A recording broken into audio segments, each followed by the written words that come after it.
In today's presentation, I will discuss onto the further topic onto the signals and system under module 3, that is the representation of a LTI system in a different pattern, that is Fourier representation.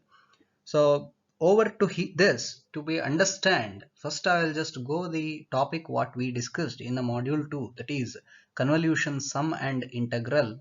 That is one of the way to be find the calculate the response of an LTI system. Any linear time invariant system, its corresponding response with respect to, with the help of impulse response, if I able to calculate convolution sum and integral. So this is normally the general representation for LTI system.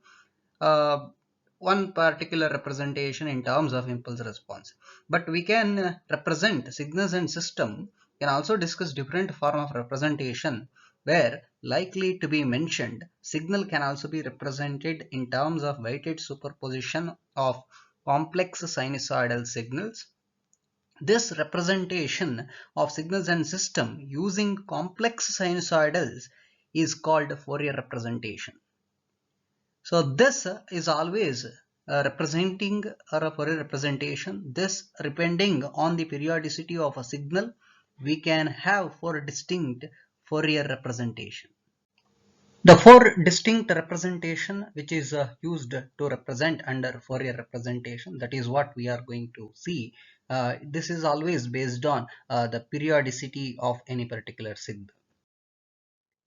So periodic signal, which we already know, the signals can be classified as a periodic and periodic or non-periodic.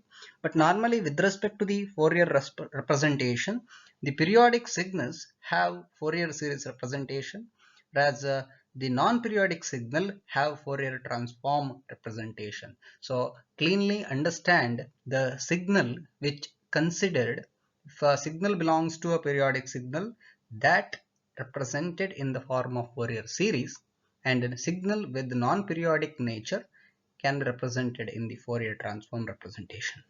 Now I'll take the continuous and discrete time along with this periodic and non-periodic, so that there is a four possible classification under Fourier series or Fourier transform.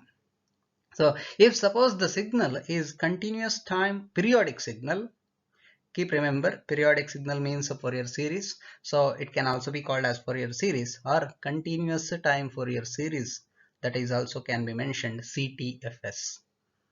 So suppose the periodic signals belong in the discrete nature, so discrete time periodic signals, then I can call that as in terms of, if I apply Fourier representation for that signal, then it is discrete time Fourier series, DTFS. Coming to the non-periodic signal, if it is represented under continuous time and discrete time, we'll see continuous time non-periodic signals can also be represented under Fourier representation. It can have Fourier transform or continuous time Fourier transform, CTFT. If the signal is discrete time non-periodic signals, then I can call the signal, if it is in the Fourier representation, as a discrete time Fourier transform, DTFT. So there is basically under Fourier representation for any signals under LTI system will have all these representation like CTFS, DTFS, CTFT and DTFT. But over to the first presentation, over we are going to see mainly on to the Fourier series representation. So that's what we are looking for it. But prior to moving into the Fourier series, we will try to understand with respect to the signal, the orthogonality functions along with the some signals. So the orthogonality of a complex sinusoidal signal, which we are going to understand, the orthogonality for any signal, if I consider especially a complex sinusoidal signal, because what we are talking with respect to the Fourier representation for any signal, it should be a complex sinusoidal signal. That's why for complex sinusoidal signal, we are trying to looking for the orthogonality conditions.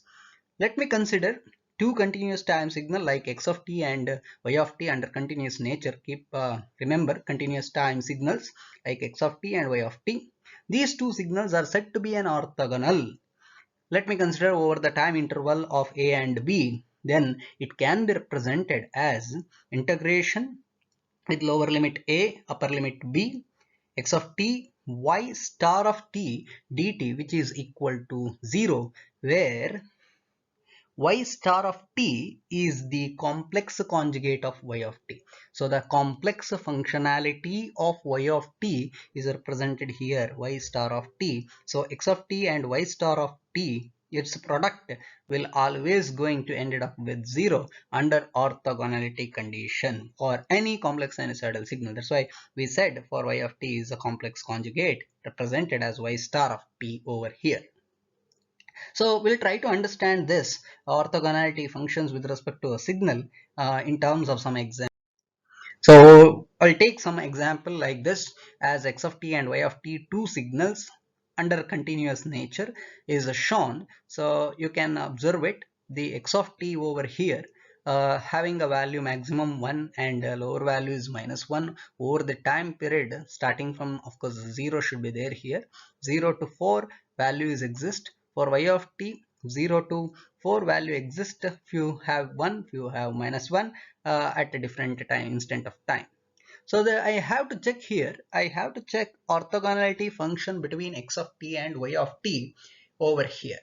But with respect to both cases, x of t and y of t, the lower value start from 0 both cases, but upper value, the last value which is retained at 4, e over y of t also it is 4.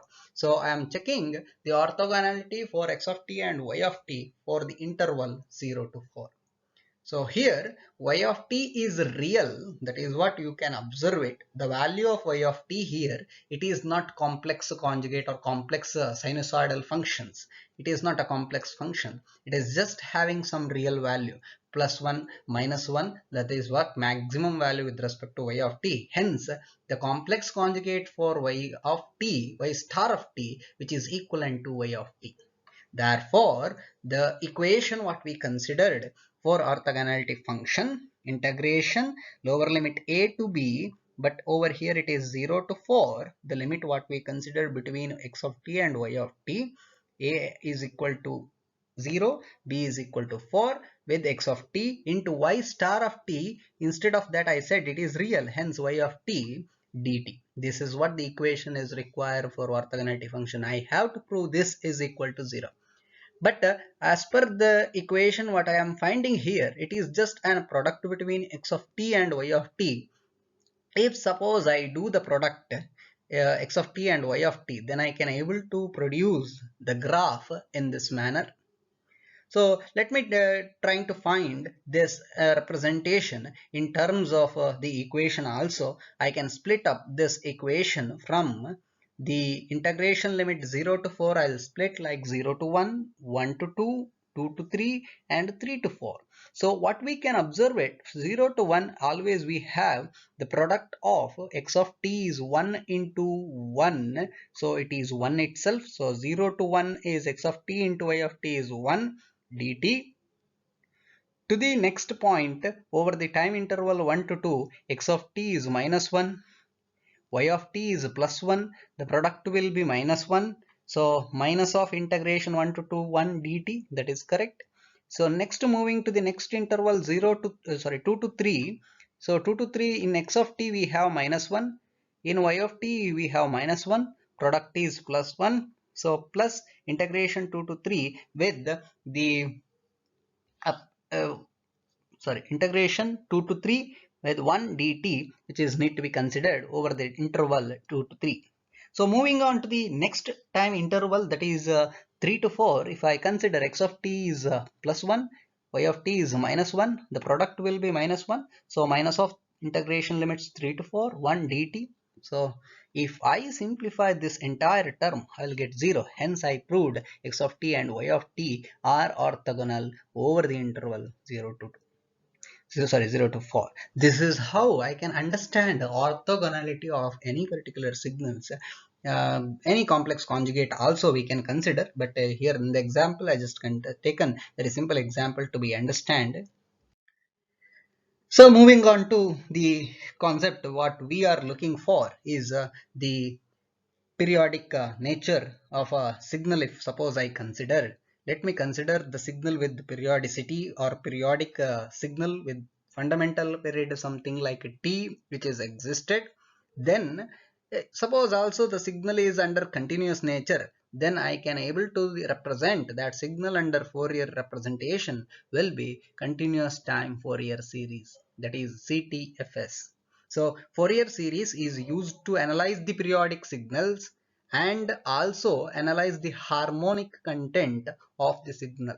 So normally why we are using the Fourier series means we just analyzing a periodic signal, and also we will analyze the harmonic content of the signal. This is what we are doing under the Fourier series condition. So suppose if I consider a periodic continuous time signal x of t can be expressed usually with respect to the under CTFS or Fourier series x of t, which is equal to summation k equal to minus infinity to infinity x of k into e to the power j k omega naught t, where x of k, where x capital X and small k we can consider here.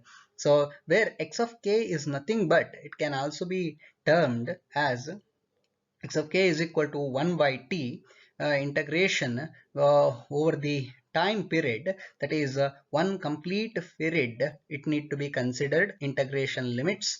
Maybe it might be start from 0 also, but we cannot define it generally for, so that's why I taken one fundamental period integration limit, that is into a integration limit along with x of t into e to the power minus j k omega naught t dt. So I'll have these two equations, equation number 1 and 2 are going to be represent the Fourier series of any periodic signal. So the periodic signal, if suppose I taken and if I represent it under Fourier, so it will be in the form of x of t and x of k. So here x of t is represented as infinite series of complex exponential. So it consisting of infinite series minus infinity to plus infinity of a complex exponential which is considered with a fundamental period required for x of t is t, and fundamental frequency I can also consider as omega naught, which is 2 pi by t. In terms of radians per second you can take it. X of k, what we considered here, this is known as Fourier series coefficient of x of t. So x of k we can calculate it as, that is Fourier series coefficient of x of t.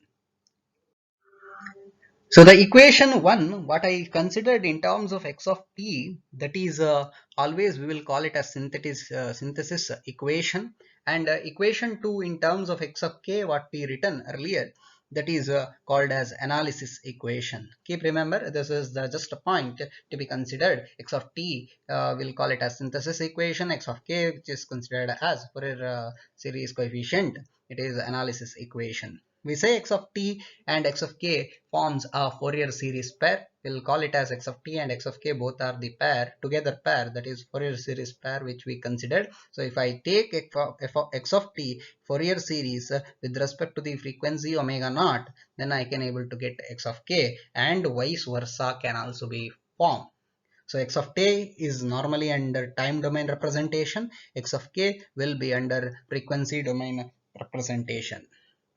So with respect to this now, for a continuous time Fourier series, we will look forward some of the properties, how it can be elongated with respect to the Fourier series. So first property what we are going to discuss is linearity. So the linearity condition is generally we know the general format of linearity conditions. So the same way which we are going to consider the condition for linearity we take in this manner. Suppose if I have x of t, if I take Fourier series for x of t, I'll get x of k, and vice versa can also be done. And suppose another signal I have y of t, if I apply Fourier series for y of t, I'll get y of k. If I do reverse, I can get back y of t. These two are the signals which we considered under continuous time. So one signal is x of t and another signal is y of t. The combination of this will give z of t. So then I can take z of t is nothing but it is a into x of t and plus b into y of t. The combination of both x of t and y of t together formed z of t. If I take the Fourier series for z of t, I will get z of k.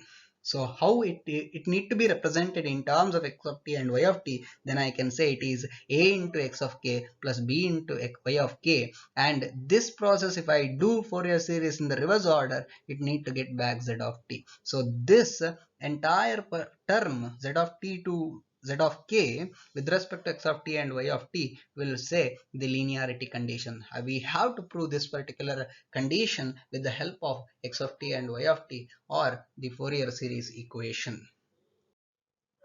So the proof for this particular linearity case or linearity condition, so I'll just start up with the knowing equation from the Fourier series. The representation for x of t, we have the Fourier series coefficient representation x of k, so we can represent it, which is equal to 1 by t, the integration over one period of x of t into e to the power minus j k omega naught t dt. So this is how x of k equation. Similarly, y of k also I can write it 1 by t integration over one fundamental period y of t into e to the power minus j k omega naught t dt. So we can able to represent x of k and y of k in terms of x of t and y of t respectively. But I just have to prove with respect to the z, not with respect to the inputs x and y.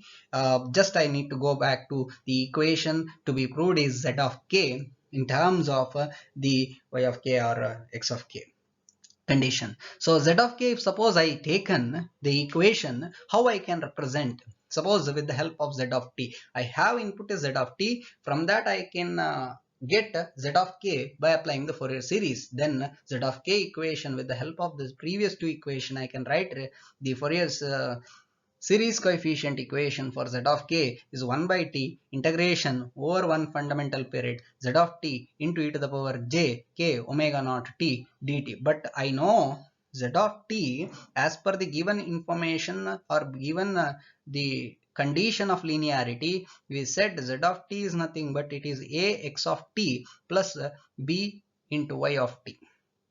That is substituted. So if I simplify this particular line, and I can get it as 1 by t where a taken out integration one fundamental period along with x of t into e to the power minus j k omega naught t dt, and plus 1 by t integration over one fundamental period with b y of t e to the power minus j k omega naught t dt. So this is two equation. But if I clearly look this particular first portion of this line, where I am able to see the x of k equation.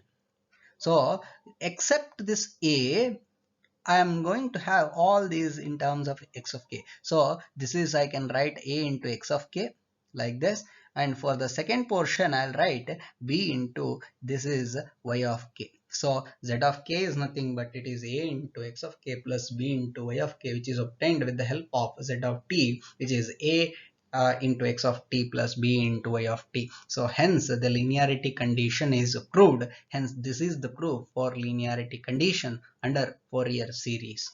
So the next property is a time shift property. Suppose applied with respect to the Fourier series, how it can be. So let me look forward the time shift properties, and it says if suppose I have one signal x of t, if I apply the Fourier series for this, I'll get x of k.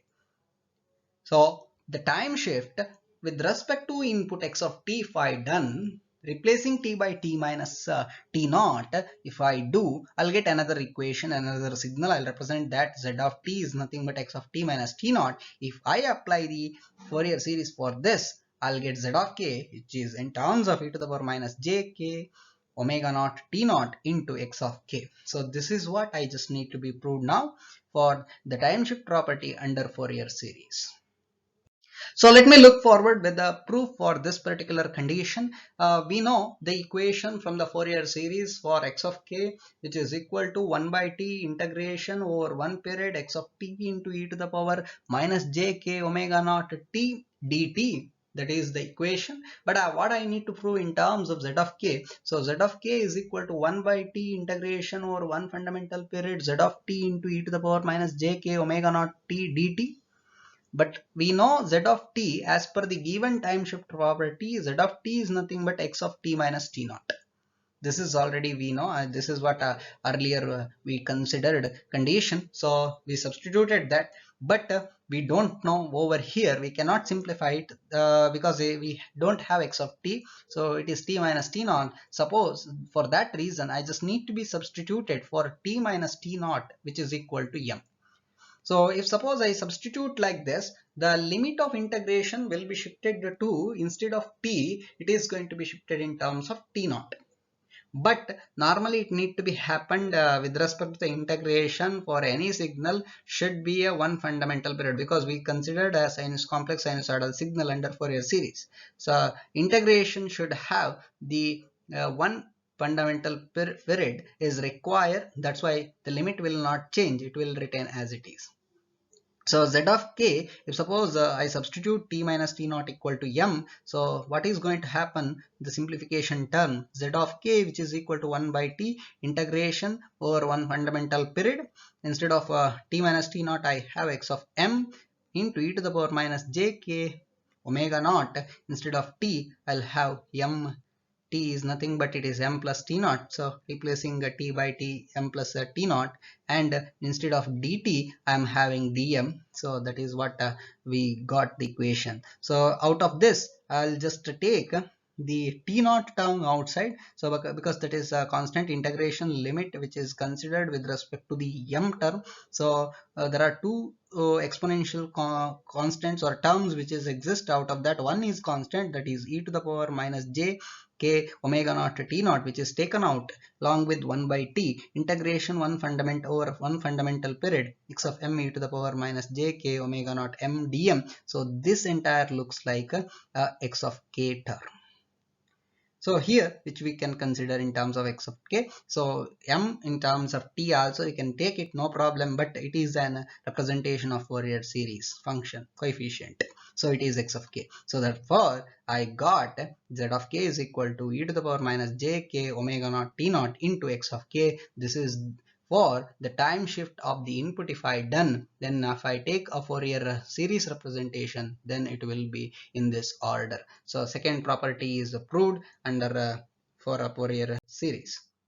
The third property, we are going to looking into the frequency shift, very similar to time shift. We are finding in terms of frequency shift, frequency in the sense it should be in terms of k itself, not in terms of t. Time shift in the sense I should talk about in terms of x of t, but if it is in the frequency shift, I need to talk in terms of k. So how it need to be, it's a statement for frequency shift property. It is goes like this: if x of t, if I take Fourier series, vice versa, it can reach us to x of k, but then I can able to formate z of t, which is equal to e to the power j k naught omega naught t into x of t. Its a Fourier series representation will be z of k is equal to x of k minus k naught. So this is what a frequency shift, which is what I just mentioned. Instead of t, we are having a frequency k shifting. So the proof for this, as per we know the equation from the Fourier series, we can take x of k is equal to 1 by t integration over the fundamental period t, x of t into e to the power minus j k omega naught t dt. This is what the general equation of a Fourier series coefficient equation from the Fourier series what I considered. But I just have to prove the frequency shift. That's why I'll just take z of k again as per the proof of this particular condition. So z of k I'll take, z of k is nothing but in terms of z of t I can write it, that is 1 by t integration over one fundamental period z of t into e to the power minus jk omega naught t dt. But we know z of t is equal to this.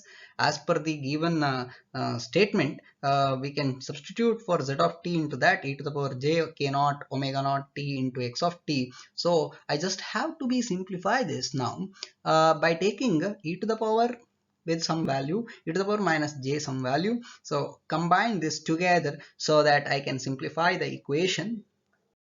So it goes after combining that two equation, it is z of k is equal to 1 by t integration over one fundamental period x of t e to the power minus j omega naught t in bracket k minus k naught dt. This is what able to observe. So out of this, if you look entire this equation except k term, else remaining all look for x of k.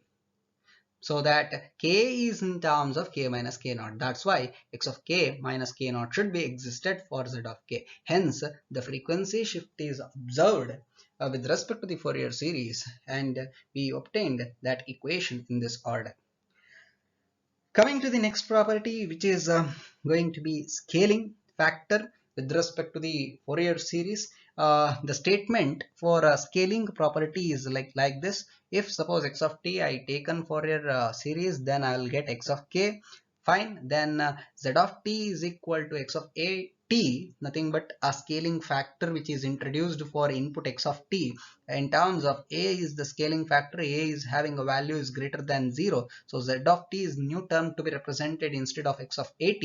So if I take the Fourier series for this, I'll get z of k should be in terms of x of k itself. There is no change of the Fourier representation, though the scaling is appearing. No problem, but I just need to prove this particular condition, whatever it is, though it is changing or it's same, but I just have to prove this particular scaling condition by knowing the equation from the Fourier series representation x of k, which is equal to 1 by t integration over the limit of one fundamental period x of t into e to the power minus j k omega naught dt.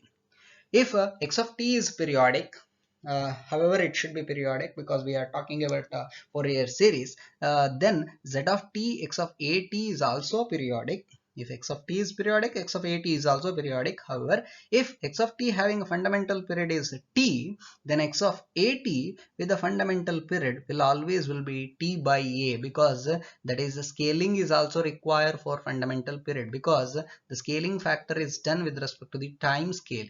So t by a is required. Similarly, for the fundamental frequency of x of t is omega naught, then fundamental frequency of x of at will be a omega naught. So Fourier coefficient of z of t, now if I able to calculate, then it should be in terms of z of k, which is equal to 1 by t, but I cannot write 1 by t because I taken z of k or z of t, it should be in terms of scaling factor x of at. Z of t nothing but it is x of at. So the scaling factor and its fundamental period is also scaled 1 by t by a integration over the one fundamental period, that is t by a, z of t into e to the power minus jk. Omega naught need to be changed because scaling factor it is a omega naught t dt. So I can substitute for z of t as x of at. We can substitute because there is no problem, because we taken z of t is equal to x of at. So once it is substituting, I cannot take directly as at as constant with respect to x of t. So I just need to be substituted for at, which is equal to m. Then dt is nothing but it is 1 by a of dm. So that is also we should know. So substituting this particular condition into this equation, so what is going to happen, that is z of k is equal to a by t integration over one fundamental period, that is t by a. Instead of at we have m, so x of m into e to the power minus j k a omega naught into, instead of t what I can write, it is m by a into instead of dt we will have 1 by a dm. So a cancels, so over here also a cancels. So what is remaining for z of k is 1 by t integration over one fundamental period x of m into e to the power minus j k omega naught m dm. So this is looks very similar to x of k. So hence z of k is equal to x of k. So Fourier coefficient of x of t and x of at are same, but spacing of frequency component change from omega naught to a omega naught, only the changes which is observing under scaling. So these are the few properties I just discussed in this particular presentation, and the next coming presentation we will discuss few more remaining properties of Fourier series. And please go through all these present lectures with respect to the Fourier representation. Based on all these properties and fundamental equations, we are going to solve few of the problems. So keep practice all these different properties, very important as per the exam point of view also. Please look forward with all the properties of a Fourier series. Thank you.